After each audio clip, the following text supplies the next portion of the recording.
সম্মানিত দর্শক, আশা করি আপনারা ভালো আছেন। আজকে আলোচনা করব ডক্টর ইউনূসের আওয়ামী লীগকে নিষিদ্ধ করার যে দায়, এটা কেন বিএনপি নিজের ঘাড়ে নিল। আমার বিবেচনায় কয়েকটা বিষয় এখানে কাজ করেছে। প্রথম যে বিষয়টা হলো, আওয়ামী লীগকে ফিরিয়ে আনার যে দায়, এটাও বিএনপি নিতে চায় না। দেখুন, অনেকে বলেন যে শহীদ প্রেসিডেন্ট জিয়াউর রহমান উনি শেখ হাসিনাকে দেশে ফিরিয়ে এনে আওয়ামী লীগকে রাজনীতি করার সুযোগ দিয়েছিলেন। পরবর্তীতে সেই শেখ হাসিনাই বিএনপির বিরুদ্ধে অনেক দমন পীড়ন চালিয়েছে, এবং এটা অবশ্যই সত্য যে শেখ হাসিনা বাংলাদেশে একটা স্বৈরাচারী শাসন ব্যবস্থা কায়েম করেছিলেন। উনি তিনটে ভুয়া নির্বাচন করেছিলেন, এটা অস্বীকার করার কোনো উপায় নেই। তারপর জুলাই আন্দোলনের সময় 1000-এর বেশি মানুষের মৃত্যু হয়েছে, এবং এর দায় কখনোই শেখ হাসিনার সরকার এড়াইতে পারে না। এখন এমন একটা সরকারকে অধ্যাদেশ বাতিল করে ফিরিয়ে আনার যে দায়, এটা হয়তো বিএনপি রাজনৈতিকভাবে নিতে চায়নি। আর একটা বিষয় এখানে যেটা হতে পারে, সেটা হলো ভোটের একটা হিসাব নিকাশ। দেখুন, গত নির্বাচনে আওয়ামী লীগের বেশিরভাগ ভোটই বিএনপি পেয়েছে, এটা কিন্তু এখন ক্লিয়ার।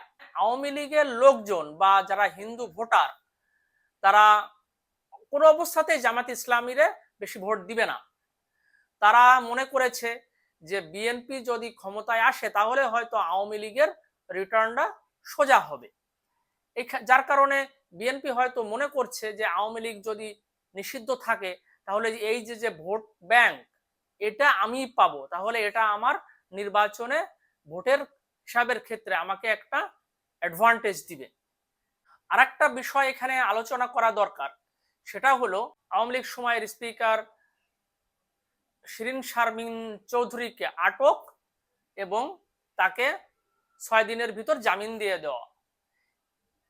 রিফাইন্ড আওয়ামী লীগ চালু করার যে একটা গুঞ্জন, এটা কিন্তু ডক্টর ইউনূসের সময় থেকেই আছে, যে নতুন নেতৃত্বের মাধ্যমে আওয়ামী লীগকে হয়তো বাংলাদেশে রাজনীতি করার সুযোগ দেওয়া হতে পারে।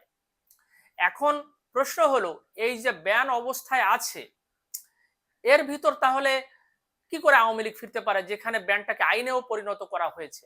দেখুন, এই ব্যানটা কিন্তু আওয়ামী লীগ দলকে ব্যান নয়, এটা আওয়ামী লীগের কার্যক্রমকে নিষিদ্ধ করে রেখেছে। এটা কিন্তু আদালতের চ্যালেঞ্জ হইলে, আদালত যদি এই কার্যক্রম নিষিদ্ধের ব্যাপারটায় যদি স্থগিতাদেশ দেয়, তাহলে কিন্তু আওয়ামী লীগ আবার রাজনীতিতে ফেরার একটা সুযোগ কিন্তু পাবে, এবং সেক্ষেত্রে বিএনপি কেউ দোষ দিতে পারবে না যে বিএনপি আওয়ামী লীগকে রাজনীতিতে আবার ফিরিয়ে এনেছে।